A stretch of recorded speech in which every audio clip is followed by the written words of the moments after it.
Today we have Eric Anderson and Kara Rise, who both work at ATS+R companies. Welcome, Eric. Can you tell us about your job and what you do there? Yeah, my name's Eric Anderson. I'm an architect and an associate partner here at ATS+R. And so I do a lot of coordination and collaboration with other disciplines in the office. So we're a full service design firm, which means we have engineers, designers, technicians, architects all under one roof. And so there's just a lot of different minds who are looking at design problems and design issues from different perspectives. And it brings a real sort of richness to the solutions that we come up with. And you bring with you Kara today. So what is Kara's role in that job, Kara? Yep. So I'm an interior designer. And so that means that I am involved with more of the more visible aspects of the building, I would say. So we're involved with material selection, making sure that we're selecting really durable materials that are going to last for a long time. We're involved with furniture and casework. We're also involved with the physical planning of the building. We work hand in hand with the architects and the rest of the team to help, shape the building. We might be involved with, helping place rooms here or there and what the overall layout will be. Also, we were involved in the Cass and Manorville additions and remodeling a couple years back. So some of your students might be familiar with the work we did there. So. And you mentioned a team. How big is this company? And when we look at architects and designers, how many of each are in there, and why does it take so many people to do this job? Yeah, so we're an office of about 60, 65 right now. And yeah, we have primarily architects and architectural technicians, our draftsmen. We have a pretty good sized mechanical department. And then, so it's those two kind of are the two larger components of our office. And then we have smaller departments of interior design, electrical engineering, technology design. We even have a food service designer, and we have a construction administration, interior design. If I didn't say that one already. But yeah, it depending on the project, we can get pretty good sized teams that are working on these projects, and it really takes these minds, because there's just so many different systems and different networks that are sort of tied together in a complete building. For everything to work right, everything's got to be connected, everything's got to be located, everything's got to be sized properly, and it takes all of those minds to pull it together. And usually a project starts out, with just a couple people involved. It might just be 1 to 3 people involved. And as the project goes on and through the different phases, sometimes at the end, you could have 20, 30 people even working on a project. That is a great point. I'm glad you brought that up. Can you describe for me the start to finish? Like when you talk about phases, what are you referencing? Yeah, I can take this one. So there's several different steps that we go through when we start to develop a project. And so first would be like schematic design or programming. So what that means is to literally take and make a list of spaces that need to be incorporated into this design. What are the useful spaces? So in the case of a school, we're trying to understand how many classrooms, we're trying to understand how many students need to be fed in a cafeteria, how many offices we're going to need, how big's the media center. And so we start to get a handle on the spaces that need to be incorporated into the design. So that's the program. And of course, we have to develop a budget. How much is this going to cost? We need to understand what we're designing, what we're going to be building, and that we can afford it. Because if we design a project that is just way off the hook, we're going to bid it, it's going to come in high, and we're not going to have a successful project. So we need to make sure that it is affordable.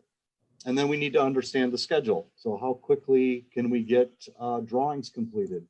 When does the owner want to be able to occupy the spaces? And how quickly can it be built? Now, of course, again, depending on the size and the intensity of the work, whether it's an addition or a remodel, that schedule can really flux larger and smaller, just kind of depending on that scope. So that's schematic design. We're going to get a handle on what the project is, and then what we need to do is start to develop that design. So that's design development. Here we're having a lot of meetings. Kara usually gets involved at this stage, and we are talking with focus groups. We're meeting with teachers. We're meeting with administration. We're meeting with students. We're meeting with whoever is determined to have the best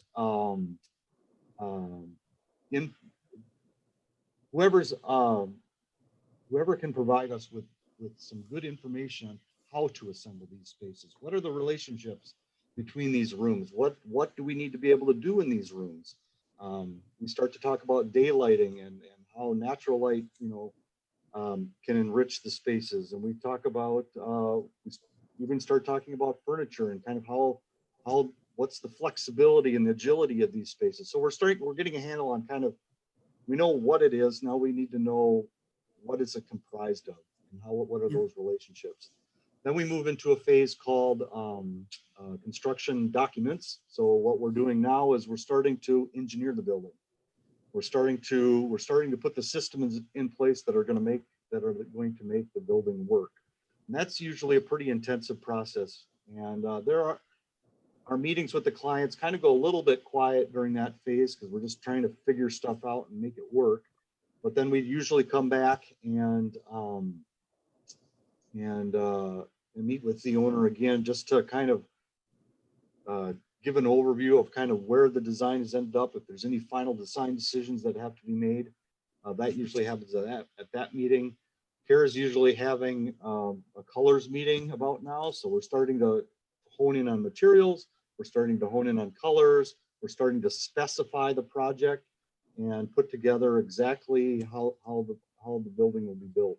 And then of course there's the construction phase. And from our office, we don't do the construction, we do the design. But what we're doing is administering the contract. And what that means is that the intent of the design, we're wanting to make sure that that's being fulfilled. So the intent of the spaces, but also the quality and the construction, how it's put together, make sure that it's going to be a truly durable, long-lasting project. So that's kind of a long answer to a short question, but there's a lot of steps that we go through, and it's usually pretty consistent on how we move through any given project. And just one other thing is, since we primarily work on schools at our firm, public buildings, after we've created these construction documents, which are, essentially a specification manual and your architectural plans, we send those out for bid. And then there's like a short bidding phase in between. And that's when all the contractors, essentially anyone who meets the requirements, can bid on this project because it is a public bid. And so that's good. You get some good competition. You have a lot of different people looking at it. And then we typically will take the most, the best price, but not always, because maybe somebody has missed some information. They forgot to bid on something. And maybe Eric can elaborate a little bit more on that. But typically it's a low bid, right? Yeah, it is typically a low bid, but you're right, Kara. I mean, there are certain criteria that need to be met. They need to, and it all depends from client to client on what kind of information they're required to submit. But sometimes they're required to put together a list of their subcontractors and whoever they're going to be working with. All of them are required to provide bonding, which is basically a little insurance policy that they are able to fulfill their contract. They're able to complete the construction project the way it's been put together. So, thank you. Can you tell me, because you're very well versed in your careers, how long you each have been in that role?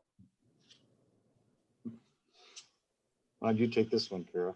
Go first. I start. Now I have to think about it because for a Oh. couple years I was saying I'd been at the firm for 7 years, and then someone said, "You've been saying that for a couple years now." I think I'm coming up on 12 years at ATS+R. So when I was in college, though, I had worked at a local firm. I went to North Dakota State in Fargo. And so I had worked there through school part-time, and then had stayed on there for a summer afterwards, and then came down to the cities and started working at ATS+R. So it's been about 12 years for me. Mhm. Have been at ATS+R, I think 13 years now. I think I was just a year before Kara started. And I went to the University of Minnesota. I have a master's degree, so I have a bachelor's and a master's degree from University of Minnesota. For an architect, you're required to have a professional degree. Now that a professional degree, the definition of a professional degree can vary from college to college. Some colleges will do it in 5 years. At the time I was at the University of Minnesota, it was a 7-year program. They didn't offer a 5-year bachelor's professional degree. So I ended up taking the master's degree, which came with some nice experiences, I would say. So yeah, 7 years in college. Then I was required by the The American licensing Associate, board. yep, of Architects, the AIA, and the licensing boards to go through what's called an intern development program, an IDP. So there's a certain period of time of experiences, hours that I needed to log, whether it was on the design side, whether it was on the construction side, whether it was on the bidding, whatever the experience I needed to log all that time to show that I had experience in these different situations. And then there was a series. I think it's a series of 5 tests now. When I took it, it was a series of 7 exams that I had to pass, and that took me about a year and a half to get through all those exams, and then I got a license. So that whole IDP and exam period was almost 7 years by the time. It was almost 14 years after. That doesn't add up. No, it does add up. Yeah, it was almost 14 years from start of school to the end of the exams that I finally became a licensed architect. So I'm a licensed architect in the state of Minnesota. What the IDP is doing for me is it's giving me some reciprocity, which means I can go and much more easily get a license in, say, Iowa or Wisconsin or Illinois or whatever the case may be. So it does provide me some flexibility because I've had that experience. So yeah, it's you don't become an architect by accident. You don't wake up one morning and say, how did this happen? But you do it because you love it and because you enjoy the process. And yeah, it's been rewarding, certainly from that perspective. And Kara, your degree, is that interior design, or is there a different name for what you have? No, it is interior design. And I ended up double majoring in interior design and business, mostly because it took me a long time to decide what I wanted to be. Part of it for me was I was always interested in interior design. My parents had built a house, when I was in high school, and I loved like the decorating aspect of it. And I liked, what was it, like trading spaces and these old like decorating shows, at the time. But I just thought, I don't really just want to decorate houses and pick paint colors. I want to make more of an impact than that in this world. And, am I even going to be able to make a living doing that? And so I kind of went on a journey and tried a lot of different majors and kind of came back to interior design and tried it. And then I was really excited because it was a lot more than I thought it was. Like there's a whole, you can go be a residential interior designer, which is probably a lot more of what people are familiar with from what they see on HGTV, but there's a whole nother world. There's commercial interior design. And so, I mean, you can work on schools, you can work on hospitals, you can work on office buildings, hospitality. There's just any building that people occupy, there's probably an interior designer and an architect involved with it. and then there's just, when you're dealing with the public, there's just a whole lot of safety considerations and codes, and it's so much more than I ever thought it was. So I was really excited once I got going in the program. So, and then just to touch on a little bit, so interior design, we don't necessarily have to be licensed like an architect does. I mean, there's a lot of architects that also work on projects and stuff, but that, like what Eric can do now that he's licensed, is he can sign his drawings, he can put his name on the drawing, and those can actually be, he can explain that more, but anyway, sign set of drawings when you send them out. Interior designers, there is kind of a licensing avenue you have to take. You have to have about 2 years of experience before you can sit for the exams. It's put on by the Council of, I forget what it is, CIDQ. It's interior design qualifications. And so I took that, a couple of years out of school, and that was good to get done. And then once you've had taken those exams, you can apply at the state and become a certified interior designer. But there's, it's good to be registered like that, but we don't necessarily have to sign drawings if we're working at an architectural firm. So Eric gets to sign drawings, I do not. Oh, what a prestigious thing to do. No, so the signing of the drawings is basically kind of it is a statement about the documents that the health and safety, the code requirements have been met, that this is a legal document. It's a contract with the contractor. It's a contract with the owner. It's a contract with the architect for this project to be done. So it's a very, very serious thing. One thing I didn't mention, one thing we do during the construction process is work with this different municipalities on the plan review.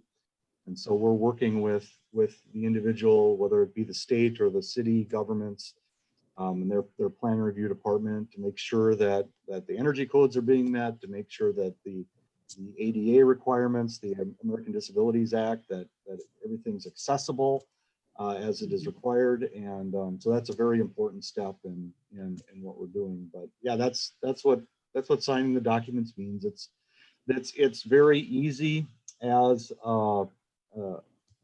within the architecture profession to work under others' license.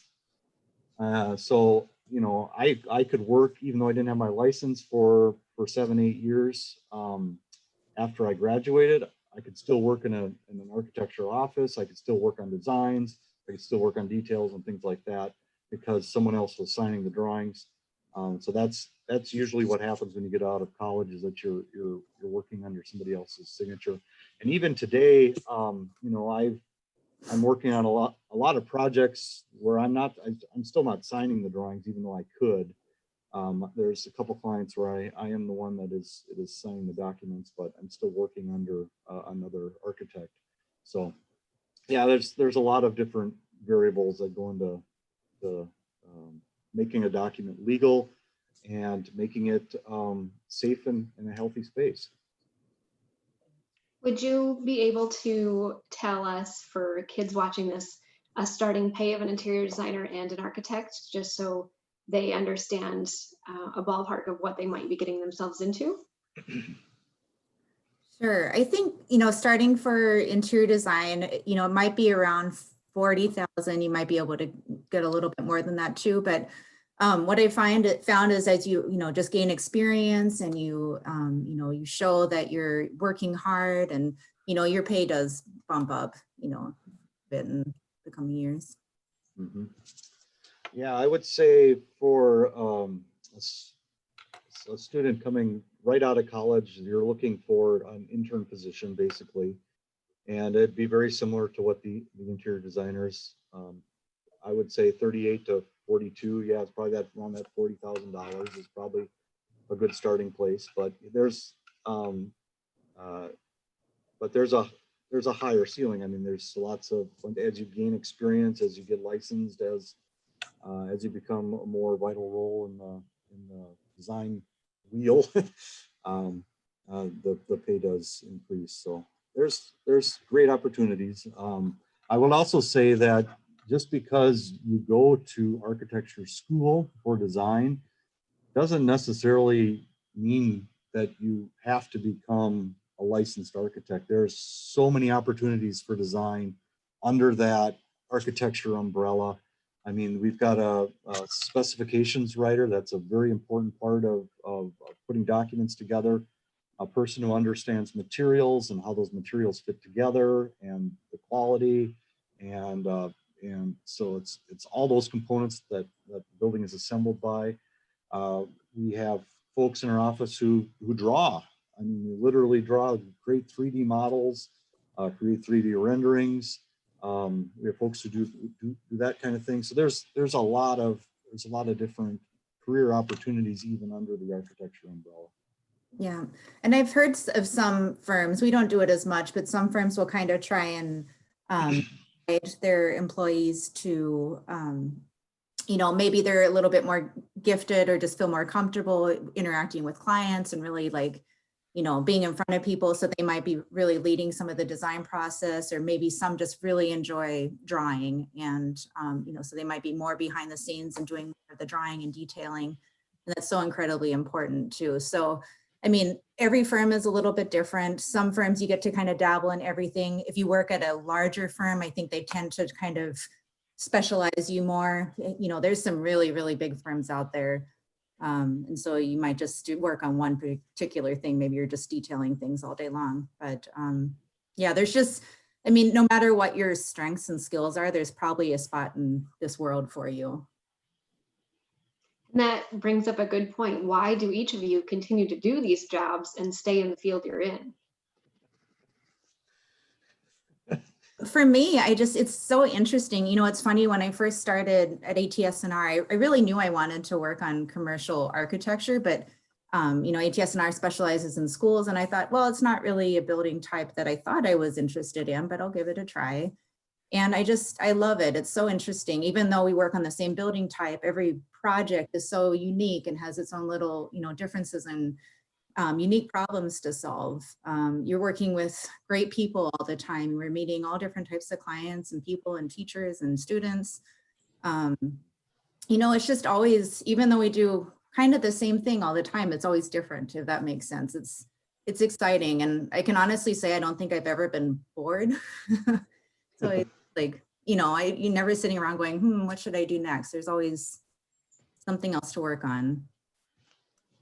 Yeah, so for me, I'm a designer at heart.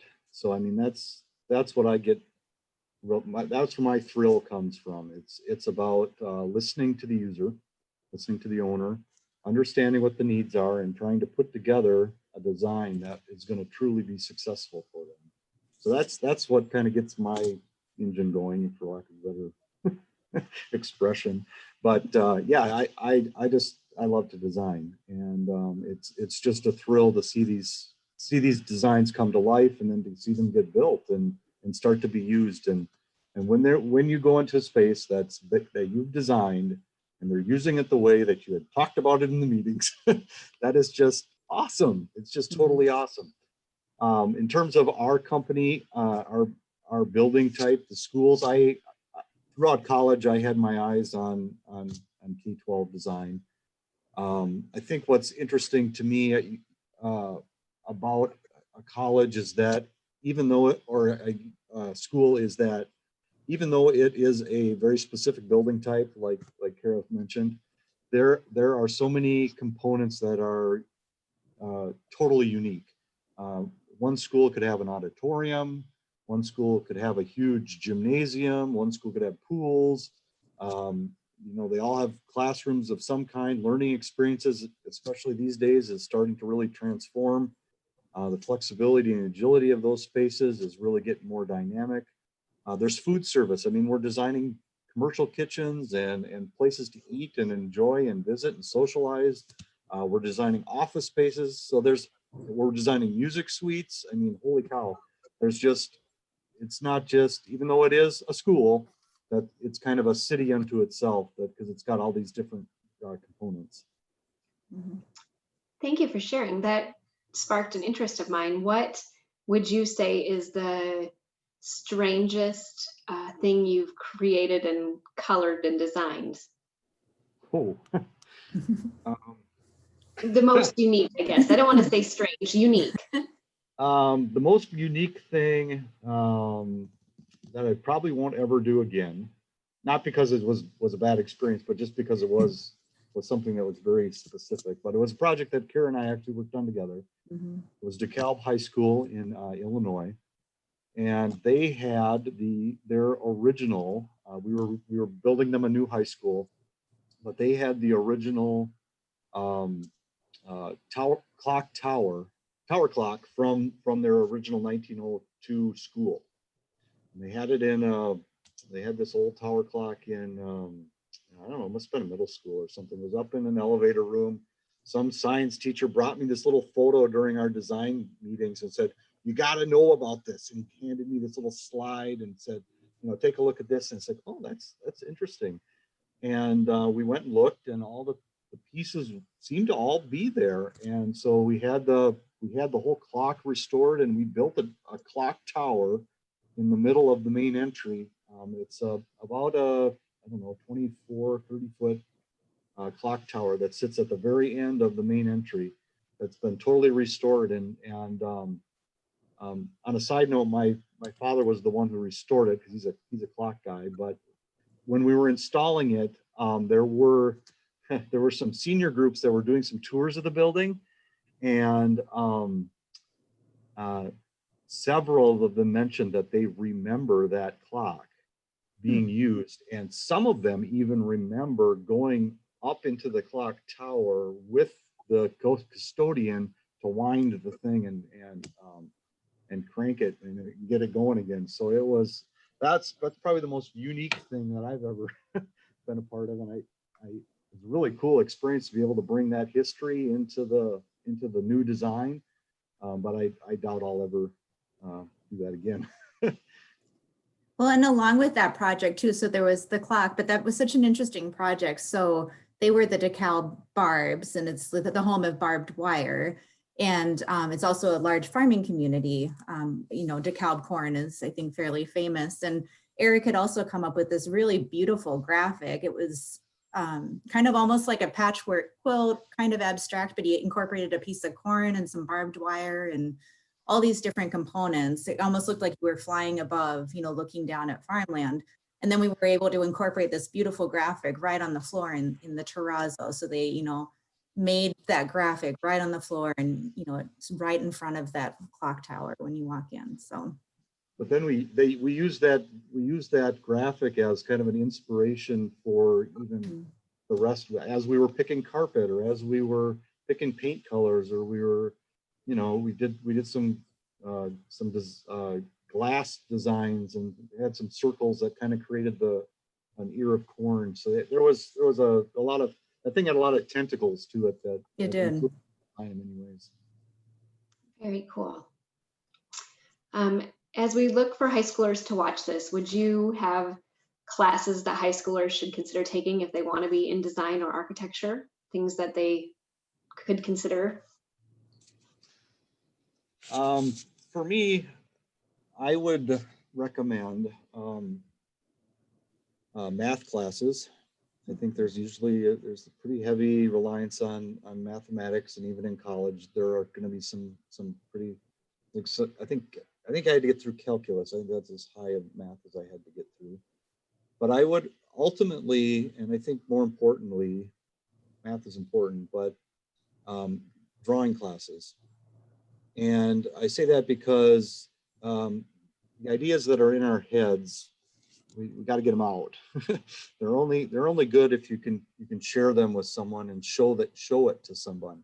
So being able to draw it or get that idea out on paper is a very, very important skill.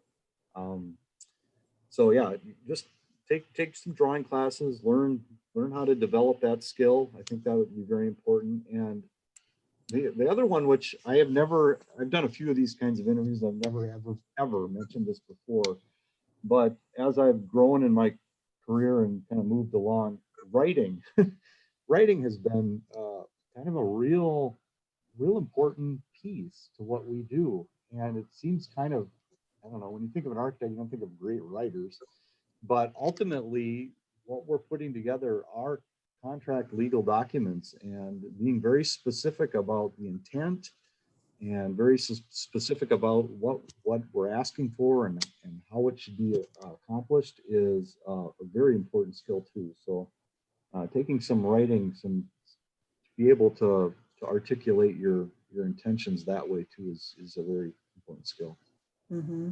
Yeah, I think there's a whole kind of contract side of writing, you know, that professional writing, but then also Eric and I both get involved a little bit in marketing, and we're often having to come up with descriptions about our projects and things like that. There's our past president who's still part of our firm, actually writes for one of the American School and University architecture magazines. So, you know, he's writing articles on a monthly basis. So yeah, writing is a really great skill. I agree with Eric as far as both. I think math is important. And, you know, as for interior design, we aren't required to take as high a level of math as architects are. But drawing is important, you know, just to be able to sketch a quick idea with a client and you know, have it look legible is good. But, you know, also if you have opportunities for, I know some schools offer drafting and things like that. I think that's important. You know, learn AutoCAD, Revit, different programs like that. Also, if you have an opportunity to get experience with Adobe products, Illustrator, Photoshop, we use those. Also, Microsoft Office, you know, we use PowerPoint all the time. We use Word, we use Excel, we use those types of programs.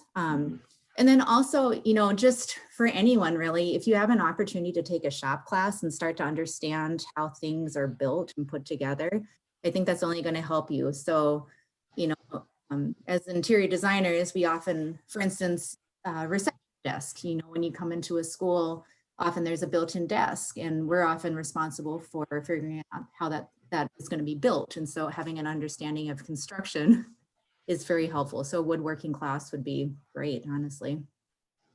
Yeah, I would definitely echo both of those. Yeah, I kind of skipped over the whole computer piece because that is a large part of our world, the BIM models, the building information models, because that is kind of what drives our business right now, drives our projects is how we model it in the computer.